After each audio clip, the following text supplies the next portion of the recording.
Cari maklumat dan berita politik yang bebas, kupasan yang tepat, panas. Dapatkannya secara eksklusif hanya di Jom Channel. Komitmen kami, pentasan berita Isnin hingga Jumaat. Berbicara dan isu semasa, kami garapkan secara langsung.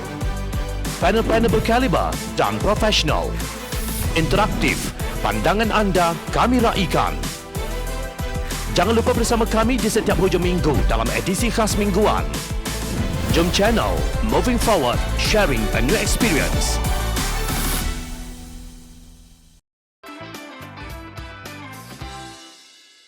Sampai bila rakyat harus menderita? Kemarin semua ketua-ketua parti telah dititahkan menghadap Yang di-Pertuan Agong Al-Sultan Abdullah Sultan Ahmad Shah di Istana Negara.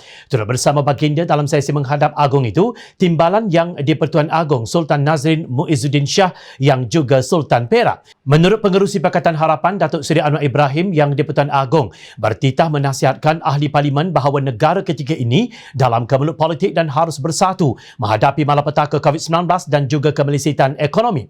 Tuanku Agong turut memberitahu mengenai lunas-lunas perlembagaan mencari calon Perdana Menteri yang dapat majoriti sokongan ahli parlimen, tetapi politik perlu berubah. Maknanya yang menang jangan jadi seperti pernah berlaku sebelum ini, iaitu memakan yang kalah. Harus ada satu kekuatan dengan semua parti dengan persefahaman baharu, kata Anwar. Beliau menegaskan bahawa isunya bukan sahaja mengenai pelantikan seorang Perdana Menteri baharu, tetapi apa yang penting seperti yang ditekan oleh tuanku dan juga Timbalan Yang di-Pertuan Agong adalah untuk menggagas suatu bentuk politik baharu yang lebih aman dan nyaman untuk rakyat. Presiden Amanah Muhammad Sabu dan Setiausaha Agong DAP serta pemimpin UMNO, PAS dan Pejuang turut memberi pandangan masing-masing. Semua pihak nampak ada konsensus hentikan politik lama dengan cara hukum dan harus menjurus semula ke arah membangunkan negara. Katanya kepada media selepas keluar dari Istana Negara, adakah rakyat akan melihat cahaya di hujung terowong atau terus menangis kerana kehampaan dalam mengharapkan pembelaan? Malang sekali apabila rakyat terus diperbodohkan dengan kepura-puraan. Kononnya menolak Perikatan Nasional dan Tan Sri Mahyadin Mat Yassin, tetapi kembali memeluk bersatu untuk membentuk kerajaan baharu.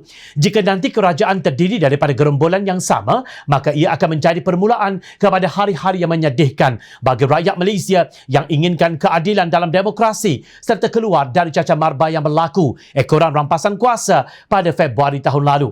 Menurut laporan, The Star, satu mesyuarat khas Raja-Raja Melayu akan diadakan pada Jumaat ini di Istana Negara bagi membincangkan isu bakal calon Perdana Menteri dan kerajaan. Akhbar tersebut memetik sumber istana bahawa Yang di-Pertuan Agong dijangka mengumumkan keputusannya berhubung pencalonan 220 ahli parlimen dalam memilih Perdana Menteri. Difahamkan Yang di-Pertuan Agong telah mengambil langkah yang tepat dengan meminta setiap ahli parlimen menyerahkan pilihan Perdana Menteri mereka secara terus. Tindakan ini bagi mengelakkan kes terdahulu yang mana ahli parlimen dikatakan memiliki lebih daripada 1 SD dalam menyatakan sokongan mereka. Bukan itu sahaja, ahli parlimen juga boleh dibeli dengan jawatan menteri, timbalan menteri atau jawatan dalam syarikat berkaitan kerajaan GLC.